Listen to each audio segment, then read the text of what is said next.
नमस्कार दोस्तों, मैं विनय दुबे मुंबई से। कैसे हो अंडे भक्तों? सुधरे कि बिगड़े ही हुए हो? आज भी चौकीदार हो या फिर डॉक्टर इंजीनियर बन गए? अरे अरे, मैं भी भूल जाता हूँ यार। डॉक्टर इंजीनियर बनने के लिए ऊपर जो खोपड़ी है ना, उसके अंदर दिमाग होना बहुत ज़रूरी है। और गोबर तो गोबर। सॉरी सॉरी सॉरी, गटर तो गटर। मैं विनय दुबे मुंबई से। आप लोगों के लिए मैं दिल से धन्यवाद करता हूँ। जिस तरह से आप लोगों ने मेरे लिए दुआएं की, मेरे लिए आप लोगों ने जिस तरह से प्रार्थनाएं की, पूरे देश से, पूरे विश्व से जिस तरह से मेरे लिए कामना की गई, उसके लिए मैं आप सभी का दिल से आभार मानता हूँ। यही कारण है कि आज मैं बाहर हूँ और वापस से अपने जो लोग हैं, जो मजबूर हैं, उनकी सेवा कर पा रहा हूँ। बहुत सारी अफवाहें इस बीच उड़ी थी। सारे लोगों ने एक तरह से ये अंध भक्तों ने एक तरह से एक पूरा माहौल बना लिया था कि 3-4 साल के लिए कम से कम विनय दुबे गया या रासुका में वो अंदर गया। लेकिन क्या होता है ना, ये अंध भक्तों के ऊपर का जो खाला माला है ना, वो खाली है। उनको समझ में नहीं आता ये जो देश है ना, ये कानून से चलता है। ये जो देश है, ये संविधान से चलता है, इनके बकचोदी से नहीं चलता है। तो कहीं ना कहीं ये चीज़ें वहाँ पे लागू ही। और मुझे बाहर आने में सबसे बड़ा जो हाथ है वो इन्हीं अंध भक्तों का है। मेरी जिस तरह से मुझे ये सोशल मीडिया पे टारगेट करते थे, उसको लेके एक तरह से मेरा उनका जो बैर चल रहा है पिछले सालों से। मैंने कम से कम साल के 365 दिन मैं लेता हूँ, इनकी तबीयत से लेता हूँ। और यही चीज़ कोर्ट में साबित करने के लिए मुझे एक, बोलते हैं ना, एक सबूत की ज़रूरत थी। जो इन्होंने मुसलमान वाला फ़ोटो वायरल कर दिया, बाद में वो जो फैक्ट में निकला कि वो गलत है, उस आधार पे मेरी ये बात साबित हो गई और मैं आज आज़ाद हूँ। ज़मानत मिली है, मामला की जांच चल रही है। मुंबई पुलिस की सबसे बेस्ट टीम इसकी जांच कर रही है। पूरे भारत की जितनी भी सुरक्षा एजेंसीज़ हैं इसकी जांच कर रही है। और इसमें बहुत जल्द इसकी क्लोज़र रिपोर्ट आएगी, उसमें आप लोगों को पता चल जाएगा कि क्या है। मैं सिर्फ इतना कहना चाहूँगा, अदालत में एक आश्चर्यजनक, एक अप्रत्याशित रिज़ल्ट आएगा अगले कुछ दिनों में इस मामले को लेके, और आप लोग इसको देखेंगे। दूसरा, जिस तरह से ये चीज़ें चलाई जा रही थी कि वहाँ पे विनय दुबे के साथ मारपीट हुई, पुलिस ने बहुत सुझाया, उनको कहना चाहता हूँ ये मुंबई पुलिस है, ये कितनी बेहतरीन स्टाफ है, पुलिस होती है जो मानवीयता के आधार पे काम करती है, जो एक, बोलते हैं ना, इंसानियत के हिसाब से काम करती है। और ये जो बोलते हैं ना कि 2 कौड़ी के जो अंध भक्त हैं ना, उनके लिए ये सारी चीज़ें कॉमन हैं।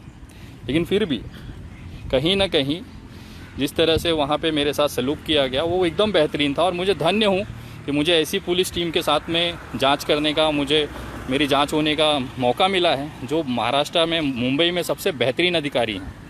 और मुझे पता है उनकी जांच में कल को भविष्य में जो भी चीज़ें आएंगी, मुझे भी अपनी बात रखने का मौका मिलेगा। उस समय अदालत की तरफ से एक बेहतरीन फ़ैसला आएगा और ये आप सबके सामने होगा। मैं ये लाइव आने का कारण था कि मैं आपको बताना चाहता हूँ कि मेरे सारे फेसबुक अकाउंट डिलीट्स कर दिए गए हैं सरकार की तरफ से। एक मैंने नया पेज बनाया है जो कि द विनय दुबे के नाम से है, जिस पे मैं लाइव हूँ फ़िलहाल में। आप उस पर जुड़ें और जिस तरह से आप लोगों ने पूरे देश से प्यार और स्नेह दिया था, वैसा ही प्यार और स्नेह इस पेज पे आप जुड़ के आप लोगों तक मेरी बात पहुंचाएं। सबसे इम्पोर्टेंट बात ये थी, जिस तरह से माहौल बनाया गया, टीवी डिबेट चलाए गए, कहीं ना कहीं मुझे एक चीज़ का गर्व है कि शायद मेरे जेल जाने के बाद, जिस दिन मैं जेल गया उसके तुरंत बाद, पूरे देश में मज़दूरों को जो भुखमरी थी, मज़दूरों को लेके जो एक, बोलते हैं ना कि अनदेखापन था, वो लोगों की नज़र में आया। और पुलिस ने ये माना है कि मैं एकमात्र ऐसा व्यक्ति हूँ पूरे भारत में जिन्होंने मज़दूरों को लेके इस तरह का मूवमेंट, इस तरह की बयानबाजी, इस तरह की उनकी आवाज़ उठाने का जो मैंने प्रयास किया, जिसका रिज़ल्ट था कि मुझे जेल हुई। उसके बाद कहीं ना कहीं इन मज़दूरों को, महाराष्ट्र हो चाहे दूसरे राज्य हों, उनको रोज़ भोजन और राशन मिलना शुरू हो गया। तो कहीं ना कहीं मुझे एक संतुष्टि थी कि भले मैं जेल हूँ, लेकिन उसकी वजह से आज मेरे लाखों, हज़ारों जो मज़दूर भाई हैं, उनके पेट में 2 वक्त का निवाला जा रहा है। उसके साथ में ही मैंने जो मुद्दे उठाए थे, लोग मुझे अंध भक्त बोलते हैं कि तेरी क्या औकात है, विनय दुबे कौन है, क्या कर सकता है, तेरे को कौन जानता है। तो मैं बताना चाहता हूँ कि विनय दुबे वो व्यक्ति है जिसके नाम के लिए पूरे भारत की सभी भाषाओं में 24-24 घंटे लगातार 3-3, 4-4 दिनों तक न्यूज़ चली है। विनय दुबे की वो औकात है। सोशल मीडिया पे लगातार 3 दिनों तक ट्रेंड हुआ हूँ, ट्विटर वगैरह पे टॉप ट्रेंडिंग में मैं रहा हूँ। विनय दुबे की औकात वो है। लगभग जिस तरह से पूरे देश के मज़दूरों में एक जो उम्मीद जगी, वो संख्या लाखों में है, करोड़ों में है। चाहे वो गुजरात का हो, चाहे महाराष्ट्र में हो, चाहे उत्तर प्रदेश में हो, चाहे साउथ में फंसा हुआ एक मज़दूर हो, उसको एक आस जगी कि विनय दुबे नाम का लड़के ने हमारे लिए आवाज़ उठाई, हमारे लिए जेल गया। और उसके बाद जो उनकी जो दुआएं चालू हुई हैं मेरे लिए, पूरे देश से लाखों की संख्या में व्हाट्सएप मैसेजेस आए, लाखों की संख्या में, और सभी ने दुआएं की कि आप सुरक्षित बाहर आ जाएं। आपने उन गरीब मज़दूरों की आवाज़ उठाई है जिसको कोई नहीं देख रहा था। आज शायद आपकी वजह से उनको निवाले मिल रहे हैं, उनके पेट में भोजन जा रहा है। और ये सबसे बड़ी एक संतोषजनक बात थी मेरे लिए। और ये मेरे लिए एक अच्छी चीज़ थी कि मेरे जेल जाने के 5 दिन के अंदर अंदर केंद्र सरकार, इतनी ताकतवर सरकार, उसको ये बात मानना पड़ा कि हमें मज़दूरों के लिए काम करना पड़ेगा, मज़दूरों को अपने परिवार के बीच, अपने लोगों के बीच पहुंचाना पड़ेगा। और उन्होंने बस और ट्रेनें चलाने की जो प्रक्रिया थी उस पर काम करना शुरू किया। और आज नतीजा ये है कि 13 दिन बाद जब मैं जेल से छूटा 28 तारीख को, और उसके बाद से ट्रेनें चालू हो गई, लोग श्रमिक एक्सप्रेस के नाम से लोग अपने अपने घर जा रहे हैं। लेकिन एक दुखद पहलू ये भी है कि जिन मज़दूरों ने देश के अर्थव्यवस्था को एक नंबर बनाया, आज उन्हीं मज़दूरों से पैसे लिए जा रहे हैं। टिकटों के नाम पे 700 रुपये का चार्जेस लिया जा रहा है, जो बहुत ही दुखद है। अगर इनके पास पैसे होते तो फिर ये क्यों परेशान होते। 700 रुपये का टिकट एक मज़दूर से, वो भी इस परिस्थिति में जब भुखमरी, लॉकडाउन की वजह से उनके पास खाने के पैसे नहीं हैं। ये एक सरकार का अमानवीय चेहरा है। और इस पर मैं बोलता रहूँगा, क्योंकि जो चीज़ें गलत हैं वो हमेशा मेरे तरफ से उसका विरोध होता रहेगा।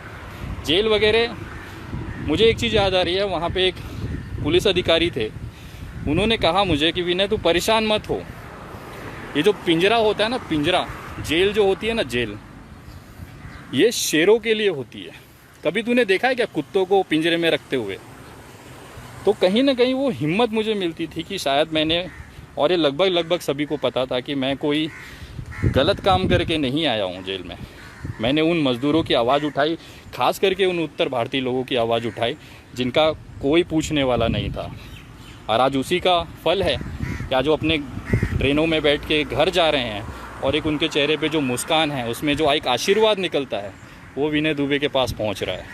और कहीं ना कहीं बहुत सारे मैसेजेस आए कि विनय जी, अगर आप जेल नहीं गए होते तो शायद आज जो सरकारें ये बस और ट्रेन के बारे में बात कर रही है, तो शायद ये नहीं हो पाता। मेरी कुर्बानी बेकार नहीं गई, इसका मुझे एक संतुष्टि है। और मुझे एक गर्व है इस चीज़ का कि मेरे जेल जाने की वजह से आज लाखों की संख्या में, आज करोड़ों की संख्या में जो परिवार एक दूसरे से बिछड़े हुए हैं, एक पिता अपने बच्चों से बिछड़ा हुआ है, एक बाप अपने माँ बाप से बिछड़ा हुआ है, पिता अपने पुत्र से बिछड़ा हुआ है, अपने परिवार से बिछड़ा हुआ है, अगले कुछ दिनों में वो अपने परिवार के बीच होगा। और ये मेरे लिए सबसे बड़ी संतुष्टि की बात है। लेकिन अंधभक्तों के नसीब में ना खुशी है ही नहीं। जब से ये 2014 से सरकार आई है, बेचारे हमेशा रोते हैं। 365 दिन मैं लेता हूँ अंधभक्तों की, तबीयत से लेता हूँ। और मैं उसी के लिए कुख्यात हूँ, विख्यात नहीं बोल सकते, कुख्यात हूँ कि मैं तबीयत से अंधभक्तों की लेता हूँ। मेरे जेल जाने के बाद 13 दिन तक ये अंधभक्त तांडव मचाते रहे अपने हिसाब से, लेकिन कुछ बिगाड़ नहीं पाए। मेरे को एक ही तसल्ली नहीं, इतनी करोड़ों की संख्या में अंधभक्त हैं, उसके बावजूद भी ये कुछ कर क्यों नहीं पाए। कि जिस तरह से मुहिम चलाई थी कि मुझ पे गंभीर धाराएं हैं, वाकई गंभीर धाराएं थी मुझ पे ऐसी धाराएं थी कि जिसमें जमानत नहीं हो पाती थी। लेकिन मैंने ये साबित करने की कोशिश की कि मेरी ये जो बैर है, मेरी जो लड़ाई है, सोशल मीडिया पे गाली गलौज, माँ बहन की गाली गलौज करने वाले, महिलाओं को बलात्कार की धमकी देने वाले उन अंधभक्तों, केवल उन अंधभक्तों के साथ में है जो ये गाली गलौज करते हैं। बाकी मुझे किसी राजनीतिक दल या किसी पार्टी से मतलब नहीं है। और ये बात साबित करने के लिए मेरा सबसे बाहर आने का, जो जमानत होने का सबसे बड़ा कारण था कि ये मैं प्रूफ नहीं कर पा रहा था। और अचानक से मुझे पता था, मैंने अपने एडवोकेट को कह रखा था कि भाई आप शांति से बैठो, ये अंधभक्त हैं और ज़रूर गलती करेंगे, और उस गलती का वेट करो, ये गलती करेंगे और उसके बाद में ज़मानत मिल जाएगी मुझे। और इन्होंने वाकई वो गलती कर दी। इन्होंने जिस तरह से मुसलमान बता के मेरा फ़ोटो वायरल कर दिया और ये चीज़ साबित हो गई। 2000 साल पुराना मैंने दस्तावेज कोर्ट में वहाँ पे हाजिर किया, सारे दस्तावेज मेरे देखे गए, जिसमें कि पता चला कि मैं कितने ही सदियों से, पीढ़ियों से एक हिंदू हूँ। और ये चीज़ वहाँ पे क्रैश हो गई और वहाँ पे ये चीज़ निकल के आई कि ये पर्सनली टारगेट किया जा रहा है। जिस तरह से उसको लेके मेरी बात साबित हो गई कि अंधभक्त जो मुझे पर्सनल मेरी फैमिली को अटैक करते हैं, टारगेट करते हैं, उसी का नतीजा है कि मैं अंधभक्तों की तबीयत से लेता हूँ। और ये चीज़ वहाँ पे प्रूफ होने के बाद मेरा केस हल्का हो गया और उसके बाद मैं बाहर हूँ आज। और मैं उनके लिए भी धन्यवाद करना चाहूँगा। अगर आप लोगों ने ये मुसलमान वाला कॉन्सेप्ट नहीं चलाया होता तो शायद मेरी ज़मानत नहीं हो पाती, मैं लगातार 2 साल 3 साल तक जेल में रहता था। लेकिन ये आप अंधभक्तों की मेहनत है जो इस तरह से वायरल किया और उसका फ़ायदा मुझे मिला। इसके लिए मैं आप अंधभक्तों का भी धन्यवाद करना चाहता हूँ कि आप लोगों की वजह से आज मैं खुली हवा में सांस ले पा रहा हूँ। और जिस तरह से मीडिया में चलाया गया, खास करके सुधीर चौधरी जी न्यूज़ वाले भाई साहब, मुझे लगा था कि मैंने जो आपको पिछली बार बरनौल का जो ट्यूब दिया था ना, उससे आपकी जलन कम हुई होगी। और आज देखिए आप फिर से मेरा जो नाम ले लेके आपने जिस तरह से देशद्रोही तक घोषित करने की कोशिश की। देखो देश का दुर्भाग्य क्या है। देश का दुर्भाग्य ऐसा है कि एक हफ्ता मांगने वाला व्यक्ति, 100 करोड़ की घूस मांगने वाला व्यक्ति, तिहाड़ में जाके घूसखोरी के नाम पे जेल जाने वाला सुधीर चौधरी तिहाड़ी, वो दूसरे को देशद्रोही का सर्टिफिकेट बांट रहा है। अरे सुधीर भाई, मैं आपके जैसे हफ्ता मांगने के इल्ज़ाम में जेल नहीं गया था। मैं आपके जैसे देश को बेचने का, पत्रकारिता के नाम पे देश को बेचने के लिए, पैसे मांगने के लिए जेल में नहीं गया था। मैं जेल में गया था क्योंकि मेरे मजदूर भाई भूखे थे। मैं जेल में गया था कि उनके घर पे राशन का एक दाना नहीं था। मैं जेल में गया क्योंकि मुझे उन मजदूरों को भूखे मरते नहीं देखना था।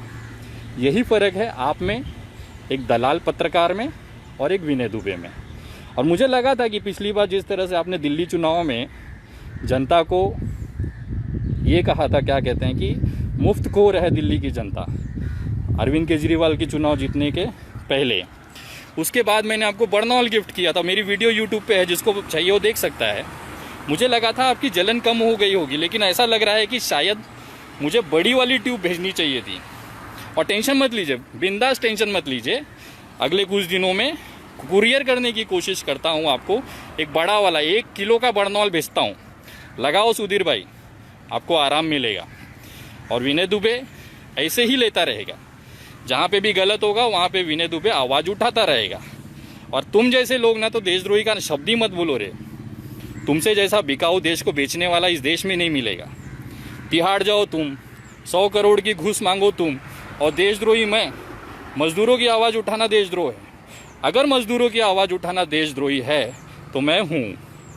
अगर किसी को भूखे को पेट को राशन दिलाना देशद्रोही है तो मैं हूँ। मैंने यूट्यूब पे बहुत सारी वीडियोस देखी कि बहुत सारे मजदूरों ने जगह जगह वीडियो बना के पोस्ट किया, डाला कि आज उत्तर भारत के, खास करके उत्तर प्रदेश, बिहार और पश्चिम बंगाल के मजदूरों ने, कि कोई तो है विनय दुबे करके जो हमारे परिवार के लिए, हमारे लोगों के लिए वहाँ पे खड़ा है।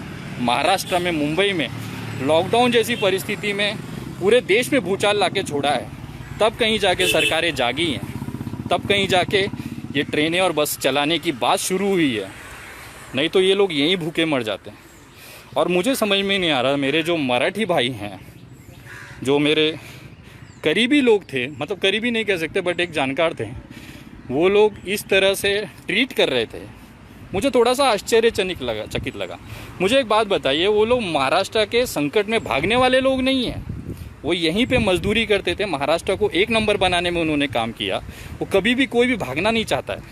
लेकिन जब बात परिवार की, जब बात भूखे पेट की होती है ना, तो सबको अपना गांव समझ में आता है, जाना चाहते हैं। महाराष्ट्र से बहुत सी परिवार कोंकण, अलग अलग ज़िलों में गए क्योंकि उनका परिवार वहाँ पे था। वही इंसानियत, वही परिवार की जो माया है, जो प्रेम है, वो सबके अंदर होती है।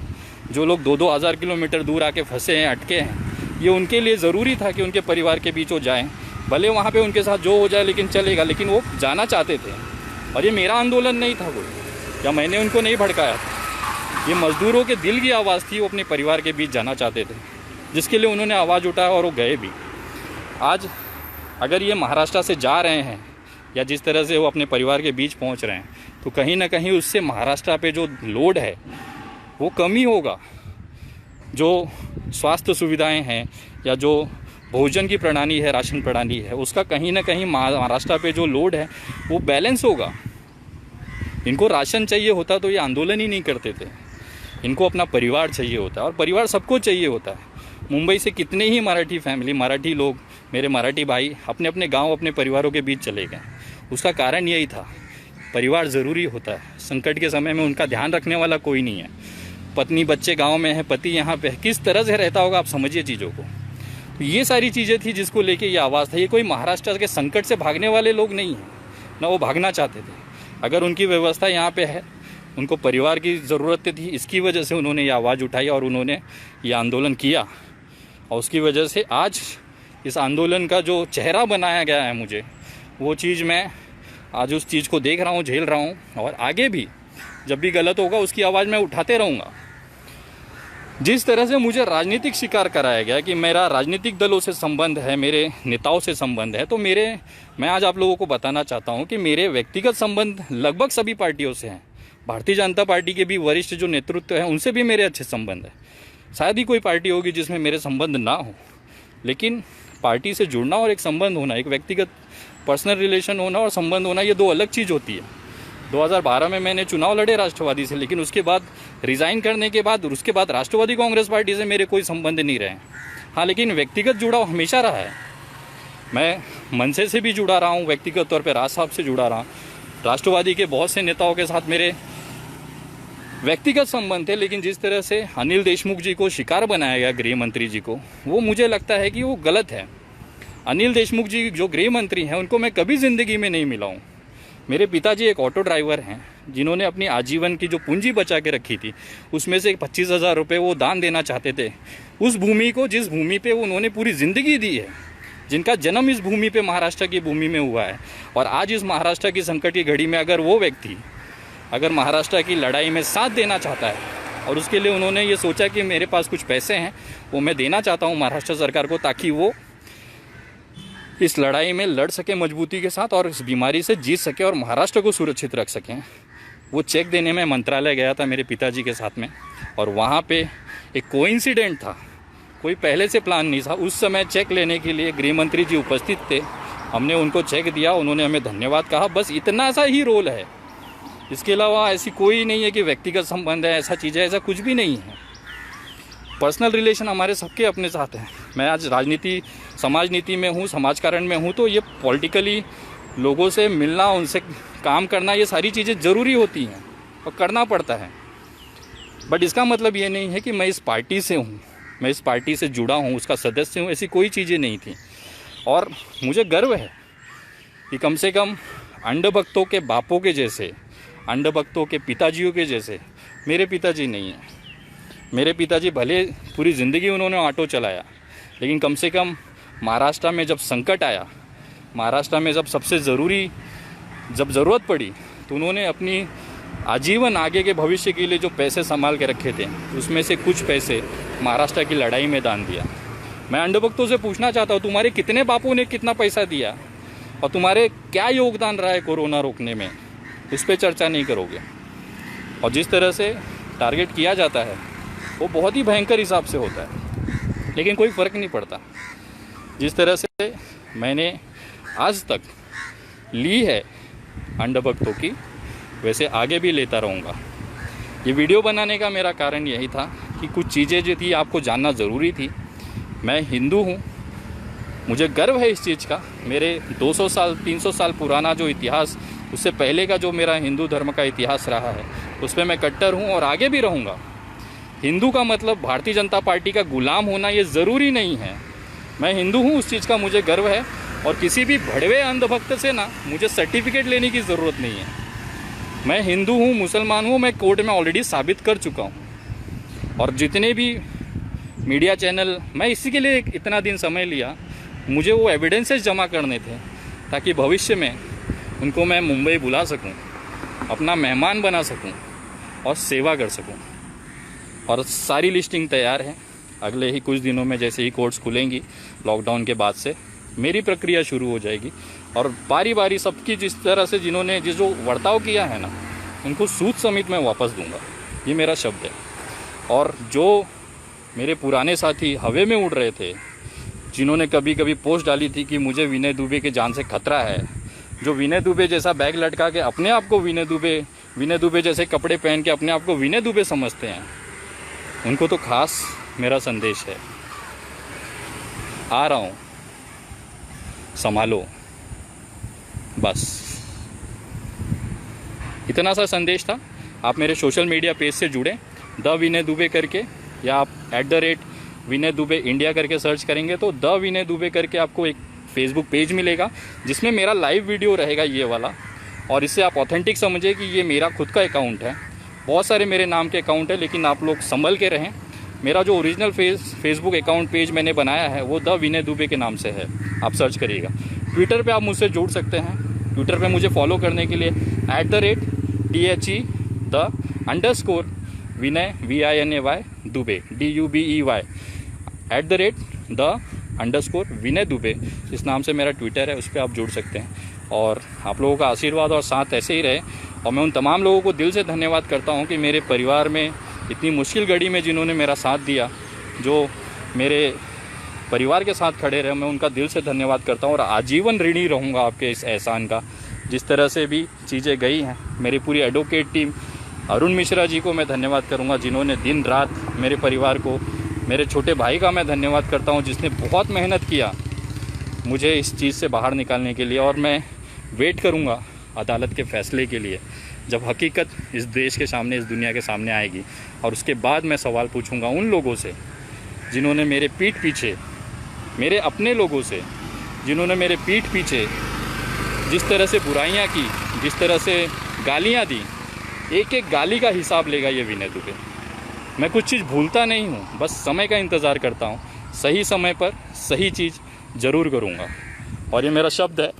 और मैं उन तमाम मेरे मजदूर भाइयों से कहूँगा, और ख़ास करके केंद्र सरकार से निवेदन करूँगा और उनको धन्यवाद करूँगा, केंद्र सरकार जी को, माननीय प्रधानमंत्री जी को धन्यवाद करता हूँ कि आप लोगों ने मज़दूरों के लिए सोचा, ये उनको अपने घर पहुँचाने के लिए जो कदम उठाया, सराहनीय कदम उठाया, उसका मैं धन्यवाद करता हूँ, आभार मानता हूँ। और लेकिन एक छोटी जानकारी ये भी देना चाहता हूँ कि जो रेलवे चल रही हैं वो केंद्र सरकार के अधीन में है, उसमें राज्य सरकार का कोई रोल नहीं होता है। तो जो टिकटें वगैरह की जो खरीदी होती है, जो पैसे लिए जाते हैं, वो केंद्र सरकार की तरफ से लिए जा रहे हैं। तो उनको मैं निवेदन करूंगा कि ऑलरेडी ये मजदूर बेचारे मजबूर हैं, इन पे इतनी तो दया करिए। 100-500 रुपये से कुछ फ़र्क नहीं पड़ जाएगा सर, इनको जाने दीजिए। अगर आप ले जा रहे हैं, जा ही रहे हैं लेके, तो कम से कम इन्हें निःशुल्क लेके जाएं ताकि इन पे दबाव ना बने। और मैं आप लोगों की कर्म की, खास करके महाराष्ट्र सरकार का दिल से धन्यवाद करना चाहूँगा, जिस बेहतरीन तरीके से कोरोना से ये लड़ रहे हैं। शायद ही पूरे देश का कोई राज्य इतनी खूबसूरत तरीके से, इतनी मेहनत से लड़ रहा होगा। और मुझे आशा है जल्दी हम लोग कोरोना जैसी बीमारी से बाहर आ जाएंगे। मैं सभी लोगों से निवेदन करूँगा, अपने घरों में रहें, सुरक्षित रहें और अपने परिवार का ध्यान रखें। ये पल वापस नहीं आएगा, अपने परिवार के साथ उसे एंजॉय करें। और अपना आशीर्वाद और प्यार मुझे इस तरह से रखें ताकि आगे भी जब भी गलत हो, विनय दुबे छाती चौड़ा करके वहाँ पे डंके की चोट पे खड़ा मिले। इतना आशीर्वाद, इतनी हिम्मत मुझे देते रहें। मेरे पेज से जुड़ें, अपनी बातें वहाँ पे रखें, मेरी बातें आप सुनें और देश को स्वर्णिम बनाने में मेहनत करें। जय हिंद, जय महाराष्ट्र।